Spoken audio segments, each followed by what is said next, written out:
So first of all మనం DevOps అంటే ఏంటో తెలుసుకుందాం.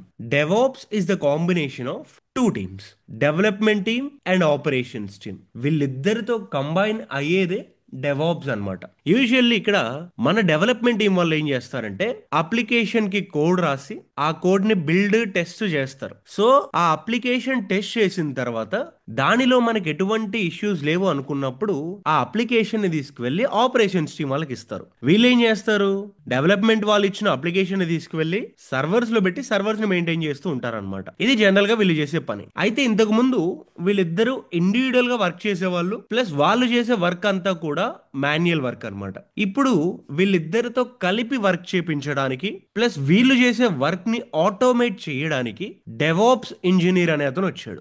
సో ఇప్పుడు ఈ ఆటోమేషన్ జరగడం వల్ల మనకి ఎలా హెల్ప్ అవుతుంది అంటే చూడండి, యూజువల్లీ ఒక డెవలపర్ ఉన్నాడు. ఈ డెవలపర్ కోడ్ ని పుష్ చేసిన వెంటనే సెంట్రల్ రిపోజిటరీకి, ఈ గిటాబ్ ఏదైతే ఉందో ఈ రిపోజిటరీకి మన వాడు కోడ్ పుష్ చేసిన వెంటనే ఆటోమేటిక్ గా సోర్స్ కోడ్ అనేది బిల్డ్ టెస్ట్ కంప్లీట్ అయిపోయి ఆటోమేటిక్ గా సర్వర్స్ లో డిప్లాయ్ అయిపోతుంది ఆటోమేటిక్ గా. సో ఇక్కడ మళ్ళీ వినండి, డెవలపర్ అనే అతను కోడ్ ని గిటాబ్ లో పెట్టినప్పుడు ఆ కోడ్ ఆటోమేటిక్ గా బిల్డ్ అయిపోయి ఆటోమేటిక్ గా టెస్ట్ అయిపోయి ఆటోమేటిక్ గా డిప్లాయ్ అవుతుంది. అంటే ఇక్కడ మనకి ఇంకా మాన్యువల్ వర్క్ చేయాల్సిన అవసరం లేదు. ఇలా ఆటోమేషన్ కోసం ఒక డెవాప్స్ ఇంజనీర్ చాలా టూల్స్ అనేవి నేర్చుకోవాల్సి ఉంటుంది. పైప్ లైన్స్ కి కొన్ని టూల్స్, ఆర్కెస్ట్రేషన్ కి కొన్ని టూల్స్ ఉంటాయి, కంటైనరైజేషన్ కి, మానిటరింగ్ కి డిఫరెంట్ టూల్స్ ఉంటాయి. సో ఇక్కడ ఒక్కొక్క టూల్ మనం ఎలా నేర్చుకోవాలి, ఎక్కడి నుంచి స్టార్ట్ చేయాలి అనేదే ఈ రోడ్ మ్యాప్. సో ఇప్పుడు ఈ రోడ్ మ్యాప్ ఏంటో చూద్దాం. హలో ఎవ్రీవన్, ఇక్కడ మీకు స్క్రీన్ మీద కనిపిస్తుంది కదా, ఇదే డెవాప్స్ రోడ్ మ్యాప్. చాలా మంది మెయిన్లీ ఎక్స్పీరియన్స్డ్ పీపుల్ ఎవరైతే కెరియర్ ట్రాన్సిషన్ కోసం చూస్తారో వాళ్ళల్లో చాలా మంది డెవాప్స్ ని చూస్ చేసుకుంటారు. బికాస్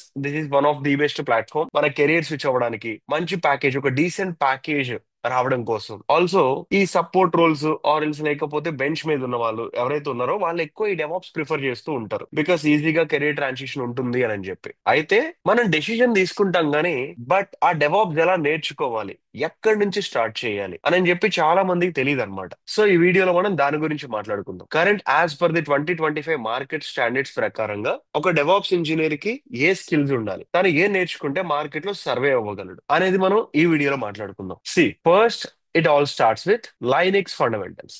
ప్రతి డెవాప్స్ ఇంజనీర్ కి కూడా ఖచ్చితంగా లైనెక్స్ వచ్చి ఉండాలి. బికాస్ ఎందుకంటే మోస్ట్ ఆఫ్ ది టైం మనం రియల్ టైమ్ లో యూజ్ చేసే సర్వర్స్ అన్ని కూడా లైనెక్స్ ఆపరేటింగ్ సిస్టమ్ బేస్డ్ ఉంటాయి అనమాట. యూజువల్లీ ఒక డెవాప్స్ ఇంజనీర్ మెయిన్లీ సర్వర్స్ మీద ఎక్కువ వర్క్ చేస్తాడు. ఆ సర్వర్స్ అన్ని లైనెక్స్ ఓఎస్ మీద ఉంటాయి. సో ఇప్పుడు ఆ సర్వర్స్ మీద మనం వర్క్ చేయాలంటే ఖచ్చితంగా మనకి లైనెక్స్ ఫండమెంటల్స్ అయితే తెలిసి ఉండాలి. అయితే ఇక్కడ మనం అడ్వాన్స్ లెవెల్లో నేర్చుకోవాల్సిన అవసరం లేదు, బట్ ఒక ఇంటర్మీడియట్ లెవెల్ లో మనం నేర్చుకొని ఉంటే సరిపోతుంది అనమాట. వన్స్ మనకి లైనెక్స్ వచ్చిన తర్వాత the next one is source code management tools. ఇక్కడ కొన్ని డెవలపర్ టూల్స్ ఉంటాయి, which is like Git hub and ఇంకా బిట్ బకెట్ అని కొన్ని టూల్స్ ఉంటాయి అనమాట. ఈ టూల్స్ గురించి కూడా ఒక డెవాప్స్ ఇంజనీర్ తెలుసుకోవాలి. ఎందుకు జనరల్ గా సార్ గిట్ హబ్ అనేవి డెవలపర్ టూల్స్ అంటారు కదా, బట్ అది ఒక డెవాప్స్ ఇంజనీర్ ఎందుకు నేర్చుకోవాలి? డెవాప్స్ ఇంజనీర్ రియల్ టైమ్ లో కోడ్ రాస్తాడా అంటే no. As a DevOps engineer మనం డిఫరెంట్ టీమ్స్ తో కలిపి వర్క్ చేయాల్సి ఉంటుంది. మనం డెవలపర్స్ తో కలిసి వర్క్ చేస్తాం, టెస్టింగ్ ఇంజనీర్స్ తో కలిపి వర్క్ చేస్తాం, ఆపరేషన్స్ వాళ్ళతో చేస్తాం, అందరితో వర్క్ చేస్తాం. సో ఇప్పుడు వాళ్ళతో మనం వర్క్ చేసేటప్పుడు వాళ్ళలా మనం కోడ్ రాయాల్సిన అవసరం లేదు, కానీ వాళ్ళు యూజ్ చేసే టూల్స్ ఏవైతే ఉన్నాయో అవి ఖచ్చితంగా మనకి తెలిసి ఉండాలి. బికాస్ రేపన్న రోజున డెవలపర్ కి ఒక ప్రాబ్లం వస్తే దాన్ని రిజాల్వ్ మనమే చేయాలి, కాబట్టి ఆ టూల్స్ గురించి మనకు ఐడియా ఉండాలి. సో దీని మీద అంటే ఈ గిట్ హబ్ ఎందుకు డెవాప్స్ నేర్చుకోవాలి డెవాప్స్ ఇంజనీర్ అంటే, చూడండి, ఫర్ ఎగ్జాంపుల్ ఏ అప్లికేషన్ కైనా సరే డెవలపర్ అనే అతను కోడ్ రాస్తాడు. Developers are user to right the code for every application. వీళ్ళు సోర్స్ కోడ్ ని తీసుకొచ్చేసి గిట్ హబ్ లో లేదా బిట్ బకెట్ లో ప్లేస్ చేస్తారు. ఇది డెవలపర్స్ పని. యాజ్ ఏ డెవాప్స్ ఇంజనీర్ మనం కూడా కొన్ని ఫైల్స్ రాయాల్సి ఉంటుంది. లిజన్, ఇక్కడ కోడ్ కాదు, మనం కూడా కొన్ని ఫైల్స్ ఉంటాయి, విచ్ ఈస్ జెన్కిన్స్ ఫైల్ అవ్వచ్చు ఆటోమేషన్ కోసం, లేదా డాకర్ ఫైల్స్ అవ్వచ్చు డిప్లాయ్మెంట్ కోసం, ఆర్ మేనిఫెస్ట్ ఫైల్స్ అవ్వచ్చు క్యూబర్నెటీస్ కోసం, లేదా టెరాఫార్మ్ ఫైల్స్ అవ్వచ్చు ఇన్ఫ్రాస్ట్రక్చర్ కోసం. ఇలా మనం కూడా డిఫరెంట్ ఫైల్స్ అనేవి రాస్తాం. ఇలా రాసిన ఫైల్స్ ని కూడా తీసుకెళ్లి మనం గిట్ హబ్ లో పెట్టాల్సి ఉంటుంది. డెవలపర్స్ సోర్స్ కోడ్ ఎలా అయితే రాస్తారో మనం కూడా కొన్ని ఫైల్స్ రాస్తాం. ఇవి కోడింగ్ కాదు, వీటిని కోడింగ్ తో మనం కంపేర్ కూడా చేయలేం. ఇవి ఒక కైండ్ ఆఫ్ కాన్ఫిగరేషన్ ఫైల్స్ అనుకోండి. మన అప్లికేషన్ ని డిప్లాయ్ చేయడానికి, వాటిని రన్ చేయడానికి ప్లస్ సర్వర్స్ క్రియేట్ చేయడానికి ఈ టైప్ ఆఫ్ ఫైల్స్ వాడతాం. ఈ ఫైల్స్ ని మనం రాసి గిట్ హబ్ లో మనం పెట్టాల్సి ఉంటుంది. సో ఒక ఫైల్ ని మనం గిట్ హబ్ లో పెట్టాలంటే ఆ టూల్ గురించి మనకి తెలిసి ఉండాలి కదా. సో దానికోసం ఆల్సో బ్రాంచింగ్ స్ట్రాటజీస్ కోసం మనం ఈ టూల్స్ ని నేర్చుకోవాల్సి ఉంటుంది. This is the main purpose of SCM. Okay, Git నేర్చుకున్నాను. నెక్స్ట్ ఏంటి ఆఫ్టర్ దట్? బిల్డ్ టూల్ అని చెప్పేసి ఉంటుంది. దీనికి యాంట్, మావెన్, గ్రెడెల్ డిఫరెంట్ టూల్స్ ఉంటాయి. సో ఈ బిల్డ్ టూల్ ఎందుకంటే డెవలపర్స్ రాసిన సోర్స్ కోడ్ ఏదైతే ఉందో ఆ కోడ్ ని మనం కంపైల్ చేయడానికి వాడతాం. కంపైల్ చేయడానికి, ఆల్సో యూనిట్ టెస్ట్ పర్ఫార్మ్ చేయడానికి, అండ్ ఇంకా ప్యాక్ చేయడానికి, వీటి మొత్తానికి కలిపి మనం ఈ మావిన్ అనే ఒక టూల్ అనేది నేర్చుకోవాల్సి ఉంటుంది. సోర్స్ కోడ్ మేనేజ్మెంట్ లోనేమో this is the purpose, and build tool లో మావిన్ వచ్చేసరికి ఇక్కడ యాంట్, మావిన్, గ్రెడెల్ ఇలా టూల్స్ ఉంటాయి కదా, వీటిని యూజ్ చేసి source code compilation, unit test, code ని ప్యాక్ చేయడం, ఆల్సో డిపెండెన్సీస్ ఇన్స్టాల్ చేయడం, ఇలాంటి వాటి కోసం మనం మావిన్ అనే ఒక టూల్ నేర్చుకుంటాం అనమాట. ఓకే సార్, బిల్డ్ టూల్ నేర్చుకున్నాం. ఆ తర్వాత డిప్లాయ్మెంట్ ని ఆటోమేట్ చేయాలి. ఒక డిప్లాయ్మెంటే కాదు, రియల్ టైమ్ లో మనం చాలా వర్క్స్ అన్ని కూడా ఆటోమేటే చేస్తాం. యాజ్ ఎ డెవాప్స్ ఇంజనీర్ ఒకటి గుర్తుపెట్టుకోండి, డెవాప్స్ అంటే ఆటోమేషన్, ఆటోమేషన్ అంటే డెవాప్స్. అయితే మన వర్క్ ను ఆటోమేట్ చేయడానికి we need to write some pipe lines. మనం కొన్ని పైప్ లైన్స్ అనేవి రాయాలి. ఆ పైప్ లైన్స్ ని రాయడానికి CI/CD ఇంప్లిమెంట్ చేస్తూ ఉంటాం. ఇక్కడ to write the pipelines, CI/CDని ఇంప్లిమెంట్ చేసి పైప్ లైన్స్ రాస్తాం. CI/CD అంటే కంటిన్యూస్ ఇంటిగ్రేషన్, కంటిన్యూస్ డిప్లాయ్మెంట్ అని మీనింగ్ అన్నమాట. సో దాన్ని ఇంప్లిమెంట్ చేసి పైప్ లైన్స్ రాయాలి. ఈ పైప్ లైన్స్ ద్వారా మనకున్న అడ్వాంటేజెస్ ఏంటంటే, ఫస్ట్ వన్, మనం అప్లికేషన్స్ ని డిప్లాయ్ చేస్తాం కదా, ఆ డిప్లాయ్మెంట్ ని మనం ఆటోమేట్ చేయొచ్చు. ది మోస్ట్ ఫ్రీక్వెంట్ ఎగ్జాంపుల్, ఎక్కువ దీనికి వాడతామండి. అండ్ మనం డైలీ చేసే మాన్యువల్ ప్రాసెస్ ఏవైతే ఉన్నాయో ఆ మాన్యువల్ ప్రాసెసెస్ ని కూడా మనం ఆటోమేట్ చేయొచ్చు అనమాట పైప్ లైన్ ద్వారా. అయితే ఈ పైప్ లైన్స్ రాయడానికి మనకి డిఫరెంట్ టూల్స్ ఉన్నాయి. జెన్కిన్స్ ఒకటి, గిట్ హబ్ యాక్షన్స్, అండ్ ఇంకా circle CI, Travis CI, harness, ఇలా డిఫరెంట్ కైండ్ ఆఫ్ టూల్స్ ఉన్నాయి. వాటిలో జెన్కిన్స్ అనేది ది బెస్ట్. మీరు కావాలంటే ఇది ఫస్ట్ మీరు దీన్ని నేర్చుకోవచ్చు. డెవాప్స్ లో ప్రతిదానికి మనకి ఆల్టర్నేటివ్స్ ఉంటాయి, బట్ మనం అన్ని నేర్చుకోవాల్సిన అవసరం లేదు. ప్రెసెంట్ మార్కెట్ లో దేనికి ఎక్కువ డిమాండ్ ఉందో అవి నేర్చుకుంటే సరిపోతుంది. నేను అవే ఎగ్జాంపుల్స్ తీసుకొని చెప్తున్నా మీకు ఇక్కడ. ఫైన్, CI/CD అంటే పైప్ లైన్స్ రాయడం కోసం వాడతాం. తర్వాత next one, containerization, the most demanded tool on the entire DevOps. ఇక్కడ అప్లికేషన్స్ ని మనం ఎలా డిప్లాయ్ చేస్తాం అంటే కంటైనరైజ్ చేసి చేస్తాం. కంటైనర్స్ అనేవి ఉంటాయి అన్నమాట. అంటే వర్చువల్ మిషన్స్ ఎలా ఉంటాయో సేమ్ కంటైనర్స్ అలా. లైక్ ఒక సిస్టమ్ లోపల ఇంకొక సిస్టమ్ ఉంటే దాన్ని వర్చువల్ మిషన్ అంటాం కదా, అలాగే మనం సర్వర్ లోపల కంటైనర్స్ క్రియేట్ చేసి కంటైనర్ లోపల అప్లికేషన్ రన్ చేస్తాం. అలా కంటైనరైజ్ చేయడానికి డాకర్ యూజ్ చేస్తాం. సో ఇది సింపుల్ గా చెప్పాలంటే it is used to containerize the applications ని కంటైనరైజ్ చేయడం. ఫర్ ఎగ్జాంపుల్ ఇక్కడ ఇది నా సర్వర్ అనుకుందాం. Just assume that this is my server. ఈ సర్వర్ లో నేను డిఫరెంట్ కంటైనర్స్ క్రియేట్ చేస్తాను. అప్లికేషన్ కంటైనర్ ఒకటి, తర్వాత డేటాబేస్ కంటైనర్ ఒకటి, నెక్స్ట్ పేమెంట్స్ ఉంటాయి కదా, ప్రతి అప్లికేషన్ కి పేమెంట్ గేట్వేస్ ఒకటి. ఈ కామర్స్ లో అయితే డిఫరెంట్ కైండ్ ఆఫ్ సర్వీసెస్ ఉంటాయి, which is like customers data మొత్తం ఒక దగ్గర స్టోర్ అవుతుంది. ఆల్సో సజెషన్స్ ఏవైతే ఉంటాయి ప్రొడక్ట్స్, ఆ ప్రొడక్ట్స్ మొత్తం ఒకటి. ఇలా ఒక్కొక్క సర్వీస్ కి ఒక్కొక్క కంటైనర్ క్రియేట్ చేసి దానిలో అప్లికేషన్ రన్ చేస్తాం. ఇప్పుడు మీరు ఫర్ ఎగ్జాంపుల్ స్విగ్గీ తీసుకున్నారనుకోండి, స్విగ్గీలో ఫుడ్ డెలివరీ ఈ అప్లికేషన్ రన్ అవ్వడానికి ఒక కంటైనర్. తర్వాత ఇన్స్టామార్ట్, ఆ అప్లికేషన్ రన్ అవ్వడానికి ఒక కంటైనర్, ఆ సర్వీస్. డైన్ ఇన్, ఇది రన్ అవ్వడానికి ఒకటి. జీనీ, ఇలా ఒక్కొక్క దానికి ఒక్కొక్క కంటైనర్ క్రియేట్ చేసి నా అప్లికేషన్ రన్ చేసుకోవచ్చు. ఇలా కంటైనరైజ్ చేయడానికి one of the best tool ఏంటంటే డాకర్ అన్నమాట. ఈ డాకర్ అనేది మనం ఇందుకోసం వాడతాం, అప్లికేషన్ ని కంటైనరైజ్ చేయడం కోసం. సో దీనికి ఆల్టర్నేటివ్స్ పాడ్మెన్, VM ఇలా ఉన్నాయి, కానీ 99.9% ఆఫ్ ది కంపెనీస్ అన్ని కూడా కంటైనరైజేషన్ కి డాకరే వాడుతున్నాయి. అదే ప్రిఫర్ చేద్దాం. సో డాకర్ అయిపోయింది సార్, తర్వాత ఏం నేర్చుకోవాలి? Orchestration tool which is Kubernetes. నేను చెప్తున్నా వినండి, మీకు క్యూబర్నెటిస్ లేకుండా ఏ ఇంటర్వ్యూ జరగదు. మీ రెజ్యూమ్ లో ఎన్ని టూల్స్ ఉన్నా Kubernetes will play the 50% of the weightage. మీకు ఎన్ని టూల్స్ అయినా ఉండనివ్వండి, బట్ 50% ఆఫ్ ది వెయిటేజ్ మీకు క్యూబర్నెటిస్ ప్రొవైడ్ చేస్తుంది. అంత ఇంపార్టెంట్. ఇది లేకుండా డెవాప్స్ ఇంటర్వ్యూ జరగదు. ఇది ఖచ్చితంగా ప్రతి డెవాప్స్ ఇంజనీర్ నేర్చుకోవాల్సిందే. బికాస్ ఇవాళ రన్ అయ్యే ప్రతి application, YouTube, Instagram, WhatsApp, Zoom, మనం వాడే ప్రతి అప్లికేషన్ క్యూబర్నెటిస్ లోనే డిప్లాయ్ చేస్తారు. సో డాకర్ ద్వారా మనం క్రియేట్ చేసిన కంటైనర్స్ ఏవైతే ఉన్నాయో ఆ కంటైనర్స్ ని మెయింటైన్ చేయడం కోసం క్యూబర్నెటిస్ వాడతాం. సో ఇక్కడ నేను మీకు కొన్ని ఎగ్జాంపుల్స్ చెప్తా, గుర్తుపెట్టుకోండి. ఈ క్యూబర్నెటిస్ వాడడం వాడటం వల్ల రియల్ టైమ్ లో మనకి ఎలాంటి అడ్వాంటేజెస్ ఉంటాయంటే, ఫస్ట్ వన్, మీ అప్లికేషన్స్ కి ఎటువంటి డౌన్ టైం ఉండదండి. డౌన్ టైం అనేది ఉండదు. అండ్ మీరు ఈజీగా మీ అప్లికేషన్స్ ని స్కేల్ చేసుకోవచ్చు, విచ్ ఈస్ ఆటో స్కేలింగ్ అనే ఒక ఫ్యూచర్ ఉంటుంది. ప్లస్ మీరు ఏ వర్జన్స్ కి కావాలన్నా ఆ వర్జన్స్ కి మీరు ఈజీగా రోల్ బ్యాక్ అవ్వచ్చు.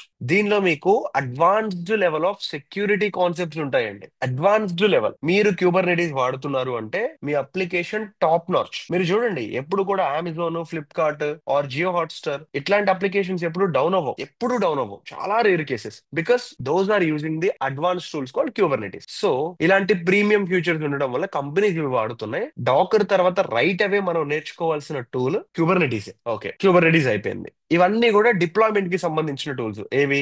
Dakar, Kubernetes. వీటిని అప్లికేషన్ ని డిప్లాయ్ చేయడం కోసం వాడతాం. జెన్కిన్స్ అయితేమో వర్క్ ని ఆటోమేట్ చేయడం కోసం వాడతాం అన్నమాట. డన్, క్యూబర్నెటీస్ అయిపోయింది. Next, cloud services. మీకు ఖచ్చితంగా యాజ్ ఏ డెవాప్స్ ఇంజనీర్ గా మీకు ఖచ్చితంగా ఒక క్లౌడ్ గురించి ఐడియా ఉండాలి. ఏదైనా ఒకటి వస్తే చాలండి. లేదు మీరు రెండు నేర్చుకుంటామంటే అది ఇంకా హ్యాపీ. క్లౌడ్ లో 200 సర్వీసెస్ ఉంటాయి కదా, దానిలో మనం అన్ని నేర్చుకోవాలంటే అవసరం లేదు. కొన్ని సర్వీసెస్ ఉంటాయి. ఫర్ ఎగ్జాంపుల్ మీరు ఏడబ్ల్యూఎస్ తీసుకుంటే దానిలో EC2 అని ఒక సర్వీస్ ఉంటుంది. ఇక్కడ మీరు చూసుకున్నట్లయితే EC2, S3, VPC, నెక్స్ట్ ఇంకా databases, auto scaling groups, next ఇంకా లోడ్ బ్యాలెన్సర్స్. దీంతో పాటు ఇంకా అడిషనల్ గా నేర్చుకోవాలి అనుకుంటే ఇంకా కొన్ని కాన్సెప్ట్స్ ఉన్నాయి. క్లౌడ్ వాచ్ అవ్వచ్చు, లేదా రౌట్ 53 అవ్వచ్చు. అండ్ AWS పైప్ లైన్స్ ఉంటాయి. మోస్ట్లీ దాన్ని పెద్దగా ఎవరు వాడడం. ఇంకా వచ్చేసరికి EVS, SNS, నెక్స్ట్ EFS, ఇలాంటి సర్వీసెస్ బేసిక్స్ ఉన్నాయి. ఇంకా మీరు అడ్వాన్స్ లెవెల్లో నేర్చుకోవాలంటే అవసరం ఉండదు. ఇఫ్ ఇన్ కేస్ మీరు అడ్వాన్స్ లెవెల్లో నేర్చుకోవాలంటే AWS లాంబ్డా, VM అని చెప్పేసి, ఆల్సో బ్లాబ్ స్టోరేజెస్, నెక్స్ట్ ఇంకా VNet, ఇలా కొన్ని సర్వీసెస్ ఉంటాయి అనమాట. అవి మనం నేర్చుకుంటే సరిపోతుంది. సింగిల్ క్లౌడ్ సరిపోతుంది.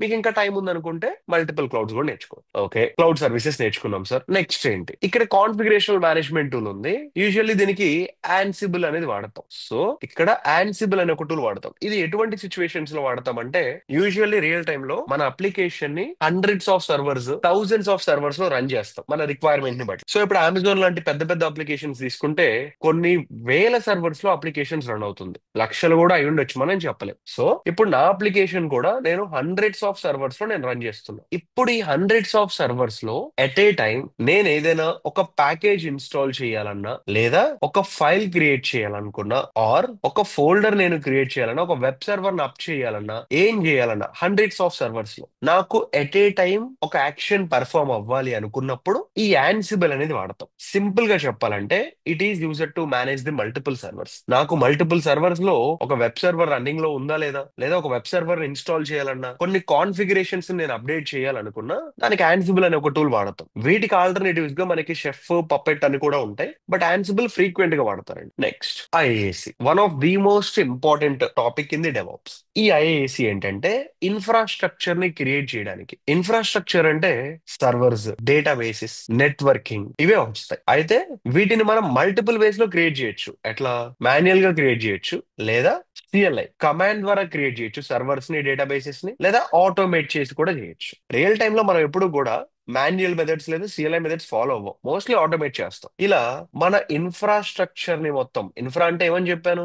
Servers, databases and networking part ఏదైతే ఉందో వీటి మొత్తాన్ని ఆటోమేటిక్ గా క్రియేట్ చేయడానికి టెరాఫార్మ్ అనేది వాడతాం. ఆటోమేట్ చేసి క్రియేట్ చేయడం అంటే, ఒక సింపుల్ ఎగ్జాంపుల్ చెప్తా. నేను కొన్ని ఫైల్స్ రాస్తానండి. I will create some files for the infrastructure. ఈ ఫైల్స్ లోపల ఏముంటాయి? నా ఇన్ఫ్రాకి సంబంధించిన డీటెయిల్స్, అంటే నాకు ఎన్ని సర్వర్స్ కావాలి, ఎన్ని డేటాబేసెస్ కావాలి, ఆల్సో నెట్వర్కింగ్ పార్ట్ లో ఏమి ఉండాలి, అలా ఒక ఫైల్ రాస్తా. నాకు ఎప్పుడు సర్వర్స్ కావాలన్నా సరే ఈ ఫైల్ ని ఎగ్జిక్యూట్ చేస్తే చాలు, ఆటోమేటిక్ గా నాకు క్లౌడ్ లో ఇలా సర్వర్స్, డేటాబేసెస్ అనేవి క్రియేట్ అవుతాయి. నేను ఒక్కసారి ఫైల్ రాస్తా. ఈ ఒక్కసారి రాసిన ఫైల్ ని నేను ఎప్పుడు కావాలంటే అప్పుడు ఎగ్జిక్యూట్ చేసుకుంటా. నేను ఎప్పుడు ఎగ్జిక్యూట్ చేసినా నాకు న్యూ సర్వర్స్ అనేవి క్రియేట్ అవుతాయి. సో ప్రతిసారి ప్రతి ప్రాజెక్ట్ కి నేను న్యూ సర్వర్స్ అనేవి క్రియేట్ చేయాల్సిన అవసరం లేదు. మాన్యువల్ గా చేయాల్సిన అవసరం లేదు. జస్ట్ ఈ ఫైల్ ని ఎగ్జిక్యూట్ చేస్తే ఇట్ విల్ క్రియేట్ ఆటోమేటికల్లీ అన్నమాట. సో ఇలా మన ఇన్ఫ్రాస్ట్రక్చర్ ని ఆటోమేట్ చేసి సర్వర్స్ ని క్రియేట్ చేయడానికి ఈ టెరాఫార్మ్ అనే ఒక టూల్ వాడతాం అనమాట. That's how it works. Okay, Terraform అయిపోయింది. Next, monitoring tools. చాలా మంది మానిటరింగ్ టూల్స్ ని నెగ్లెక్ట్ చేస్తారు. అఫ్ కోర్స్, ఎందుకంటే దానికి ఒక రీజన్ ఉంటుంది. బికాస్ ఈ మానిటరింగ్ పార్ట్ ఎవరు చేస్తారంటే సపోర్ట్ రోల్ లో ఉన్న వాళ్ళు, లేదా ఫ్రెషర్స్ ఎవరైతే డెవాప్స్ ఇంజనీర్స్ గా హైర్ చేసుకుంటారో వాళ్ళకి వర్క్ ఇస్తారు. ఎక్స్పీరియన్స్డ్ పర్సన్స్ ని పెద్దగా మానిటరింగ్ లో ఇన్వాల్వ్ చేయరు. బట్ ఎనీహౌ మనకంటూ కొంచెం నేర్చుకుంటే బెటర్ కాబట్టి మానిటరింగ్ టూల్స్ లో కొన్ని టూల్స్ ఉన్నాయి. ప్రొమిథియస్ అండ్ గ్రాఫానా, ఇది ఒక tool, new relic, data dog, ఇంకా ఈఎల్కే, స్ప్లంక్, ఇలా చాలా టూల్స్ ఉన్నాయి. వీటిల్లో ఏది నేర్చుకున్నా బాగుంటది. ఎక్కువ అయితే ప్రొమిథియస్ అండ్ గ్రాఫానా అడుగుతున్నారు. మీకు మంచిగా ఇంట్రెస్టింగ్ గా ఉండాలి అంటే న్యూ రిలిక్ నేర్చుకోండి. New relic is very interesting, చాలా ఈజీగా ఉంటుంది కూడా. బట్ ప్రొమిథియస్ అండ్ గ్రాఫానా అనేది ఆన్ డిమాండెడ్ టూల్స్ ఉన్న వాటిలో ఆన్ డిమాండెడ్ టూల్ అనమాట. ఓకే, ఈ మానిటరింగ్ ఎందుకు నేర్చుకోవాలి అంటే ఇప్పుడు మన సర్వర్స్ ఉన్నాయి, దానిలో ఎన్ని సర్వర్స్ మనకి రన్ అవుతున్నాయి, ఏదైనా సర్వర్ కి నెట్వర్క్ ఇష్యూ వచ్చిందా, ఏదైనా సర్వర్ కి ఒక ఇష్యూ వస్తే దాన్ని ముందుగానే ఆ ఇష్యూని మనం క్యాచ్అప్ చేసి ట్రబుల్ షూట్ చేయడానికి ఈ మానిటరింగ్ అనేది మనకి హెల్ప్ అవుతుంది. సో దట్ మన సర్వర్స్ అనేవి ఎప్పుడు డౌన్ అవ్వవు, మన అప్లికేషన్స్ ఎప్పుడు రన్ అవుతాయి. సో ఆ మానిటరింగ్ కి మనం ఈ టూల్స్ నేర్చుకోవాల్సి ఉంటుంది. తర్వాత ఇంతవరకు డెవాప్స్ పార్ట్ అయితే, ఇప్పుడు కొంతమంది డెవ్ సెకాప్స్ కూడా నేర్చుకోవాలనుకుంటారు. సెకాప్స్ అంటే సెక్యూరిటీ ఆపరేషన్స్. డెవ్ సెకాప్స్ అంటాం. డెవ్ అంటే డెవలప్మెంట్, సెక్ అంటే సెక్యూరిటీ, ఆప్స్ అంటే ఆపరేషన్స్. సో మీరు నేర్చుకున్న డెవాప్స్ లో సెక్యూరిటీ అనేది ఉంటే దాన్నే డెవ్ సెకాప్స్ అంటాం. చూడండి, ఆ సెక్యూరిటీకి ఈ టూల్స్ ఉంటాయి. సోనార్ క్యూబ్, ట్రివి, ఓవాస్ప్, ఇస్టియో, క్యాలికో, ఇలా డిఫరెంట్ కైండ్ ఆఫ్ టూల్స్ ఉంటాయి అనమాట. వెరాకోడ్, ఇవన్నీ. సో వీటిని యూజ్ చేసి మనం మన అప్లికేషన్స్ కి సెక్యూరిటీని ఇంక్రీజ్ చేయొచ్చు. మన పైప్ లైన్స్ ద్వారా ఈ సెక్యూరిటీ టూల్స్ అన్ని మన పైప్ లైన్స్ కి మనం ఇంటిగ్రేట్ చేసి సెక్యూరిటీని ఇంప్లిమెంట్ చేయొచ్చు. సో అప్లికేషన్స్ అప్పుడు చాలా సేఫ్ గా రన్ అవుతాయి. నెక్స్ట్, ఇప్పుడు ఏఐ రూల్ చేస్తుంది. మనందరికీ డౌట్, సరే ఏఐ డెవాప్స్ ని రీప్లేస్ చేస్తుందని. గుర్తుపెట్టుకోండి, ఏఐ ఎప్పుడు డెవాప్స్ ని రీప్లేస్ చేయదు. అలా అని చెప్పి మనం ఏఐ నేర్చుకోకుండా ఉంటే అవుట్డేటెడ్ అయిపోతాం. అప్పుడే రిసెషన్ వచ్చినప్పుడు మన జాబ్ కి ఇంపాక్ట్ అవుతుంది. Learning AI is always an advantage. అది మీకు ఎప్పటికీ పని వస్తుందండి. డెవాప్స్ కి ఏఐ నేర్చుకోవాలి. చాట్ జీపీటీ నేర్చుకోవాలా, డీప్ సీక్ నేర్చుకోవాలా, డెవాప్స్ కి ఏం నేర్చుకోవాలి? లిజన్, డెవాప్స్ కి కొన్ని టూల్స్ ఉన్నాయి. ఒకటి గిటప్ కోపైలెంట్, మన పైప్ లైన్స్, మన టెరాఫామ్ ఫైల్స్ అన్నిటిని అదే ఆటోమేటిక్ గా రాస్తుంది. మీరు గిటప్ కోపైలట్ నేర్చుకుంటే అది ఈజీగా ఉంటుంది. క్యూబర్నెటీస్ జీపీటీ అంటే క్యూబర్నెటీస్ లో మీకు ఏదైనా ఇష్యూ వస్తే ఈ కేఎటిఎస్ జీపీటీకి ఇవ్వచ్చు. ఇప్పుడు నాకు ఏదైనా తెలియలేదు అనుకోండి, చాట్ జీపీటీని అడుగుతా. అలాగే క్యూబర్నెటీస్ లో నాకు ఏమైనా తెలియకపోతే కేఎటిఎస్ జీపీటీ అనే ఒక ఓన్ జీపీటీ టూల్ ఉంది, దాన్ని వాడుకోవచ్చు. క్యాస్ట్ ఏఐ మన ఇన్ఫ్రాస్ట్రక్చర్ ఏదైతే ఉందో ఆ ఇన్ఫ్రాస్ట్రక్చర్ మొత్తాన్ని మానిటర్ చేసి దానికి ఓవరాల్ గా పర్ డే ఎంత కాస్ట్ అవుతుంది, పర్ మంత్ ఎంత కాస్ట్ అవుతుంది అని చెప్పేసి ఇది మనకి చూపిస్తుంది అనమాట డాష్ బోర్డ్స్ లో. ఇంకా క్యూబర్నెటీస్ ఏఐ, ఇలా డిఫరెంట్ కైండ్ ఆఫ్ టూల్స్ ఉన్నాయి. ఏఐ టూల్స్ అనేవి ఇవి preferred as per the market standards ప్రకారంగా. నెక్స్ట్, ఇవన్నీ మీరు నేర్చుకున్న తర్వాత మంచిగా మీరు నేర్చుకున్న టూల్స్ ని యూజ్ చేసి కొన్ని ప్రాజెక్ట్స్ చేసి ఆ ప్రాజెక్ట్స్ మొత్తం కంప్లీట్ అయిపోయిన తర్వాత మీరు ఏ ఇంటర్వ్యూ ఇచ్చినా you can simply achieve your goal. Ultimate goal ఏంటి? డెవాప్స్ ఇంజనీర్ అవ్వాలి. ఈజీగా అయిపోతారు ఈ రోడ్ మ్యాప్ ఫాలో అయితే. సార్ ఇన్ని టూల్స్ నా వల్ల కాదు, దీన్ని మీరు షార్ట్ కట్ చేసి ఏమైనా కొంచెం బాగా యూజ్ చేసే టూల్స్ ఏమైనా చెప్పగలరా అంటే, ఒకటి, షార్ట్ కట్స్ ఎతకొద్దు. ఎప్పుడు కూడా షార్ట్ కట్స్ ఎత్తుకోవద్దు. Because early success is a scam. Overnight లో మనం ఇంజనీర్ పాస్ అవ్వచ్చు, కానీ ఓవర్ నైట్ లో మనం డెవాప్స్ ఇంజనీర్ అవ్వలేం. బికాస్ ఇది కూడా, ఈ డెవాప్స్ మొత్తం కూడా ఒక మెథడాలజీ. ఇంత మెథడాలజీని మనం అర్థం చేసుకోవాలంటే టైం పడుతుంది. సో కొంచెం టైం తీసుకొని వన్ బై వన్ నేర్చుకోండి. లేదు నాకు అంత టైం లేదనుకుంటే చెప్పిన వాటిల్లో కాన్ఫిగరేషనల్ మేనేజ్మెంట్ ఏదైతే ఉందో నేను ఒక్కదాన్ని మీరు ఇగ్నోర్ చేయొచ్చు. బికాస్ రీసెంట్ డేస్ లో ఇది కొంచెం తక్కువ అడుగుతున్నారు. యాన్సిబుల్ అనేది మనకున్న 10 జాబ్ డిస్క్రిప్షన్స్ లో 1 or 2 జాబ్ డిస్క్రిప్షన్స్ లో మాత్రం ఇది వస్తుంది మనకి. బట్ రిమైనింగ్ మాత్రం అన్ని కామన్, మిగిలిన ఏది కూడా స్కిప్ చేయొద్దు. సో వీటితో పాటు మీకు బ్యాష్ స్క్రిప్టింగ్ కానీ పైథాన్ స్క్రిప్టింగ్ కానీ ఉంటే అదొక యాడ్ ఆన్ అవుతుంది మీకు. సో ఇది అండి, మీరు 2025 అండ్ 2026 లో ఒక డెవాప్స్ ఇంజనీర్ అవ్వాలి అంటే this is the roadmap that you need to follow. I hope మీ అందరికీ ఈ వీడియో నచ్చిందని అనుకుంటున్నా. Thanks for watching.